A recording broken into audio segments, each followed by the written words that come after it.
தேசிய பெண் குழந்தைகள் தினம் இன்று கொண்டாடப்படும் நிலையில், பெண் குழந்தைகள் தேசத்தையும் சமுதாயத்தையும் சிறப்பாக மாற்றும் வல்லமை உடையவர்கள் என பிரதமர் மோடி வாழ்த்து தெரிவித்துள்ளார். 2008ஆம் ஆண்டு முதல் நாடு முழுவதும் தேசிய பெண் குழந்தைகள் தினம் ஒவ்வொரு ஆண்டும் கொண்டாடப்படுகிறது. பாலின சார்பு காரணமாக பெண்கள் எதிர்கொள்ளும் சவால்களை எதிர்கொள்வதில் இந்த முயற்சி கவனம் செலுத்துகிறது. பெண்கள் மீதான சமுதாயத்தின் அணுகுமுறையை மாற்றுவதையும் அவர்கள் எதிர்கொள்ளும் ஏற்றத்தாழ்வுகளை முன்னிலைப்படுத்துவதற்கான வாய்ப்பையும் இந்த நாள் நோக்கமாக கொண்டுள்ளது. இது பெண்களின் உரிமைகள், கல்வி, சுகாதாரம் மற்றும் ஊட்டச்சத்து பற்றிய விழிப்புணர்வை மேம்படுத்துவதை நோக்கமாக கொண்டுள்ளது. பரந்த விழிப்புணர்வை ஏற்படுத்தவும், பங்கேற்பு உணர்வை ஊக்குவிப்பதற்கும் அனைத்து மாநிலங்கள் மற்றும் யூனியன் பிரதேசங்கள் அடிமட்டம் மட்டம் வரை பொது ஈடுபாட்டிற்கான சிறப்பாக வடிவமைக்கப்பட்ட 5 நாள் சிறப்பு பிரச்சாரத்தை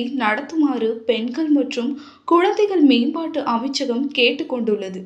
இந்நிலையில் தேசிய பெண்கள் தினம் இன்று கொண்டாடப்படும் நிலையில் எக்ஸ் தளத்தில் பிரதமர் மோடி பதிவு ஒன்றை வெளியிட்டுள்ளார். அதில் தேசிய பெண் குழந்தைகள் தினத்தில் பெண் குழந்தையின் அசைக்க முடியாத சாதனைகளுக்கு வணக்கம் செலுத்துகிறேன். அனைத்து துறைகளிலும் உள்ள ஒவ்வொரு பெண் குழந்தையின் வளமான திறமையும் நாங்கள் அங்கீகரிக்கிறோம். அவர்கள் நமது தேசத்தையும் சமுதாயத்தையும் சிறப்பாக மாற்றும் வல்லமை உடையவர்கள். ஒவ்வொரு பெண் குழந்தையும் கற்கவும், வளர்க்கவும், செழிக்கவும் வாய்ப்புள்ள ஒரு தேசத்தை கட்டி எழுக்க எங்கள் அரசாங்கம் பல முயற்சிகள் மேற்கொண்டு வருகிறது என பிரதமர் மோடி கூறியுள்ளார்.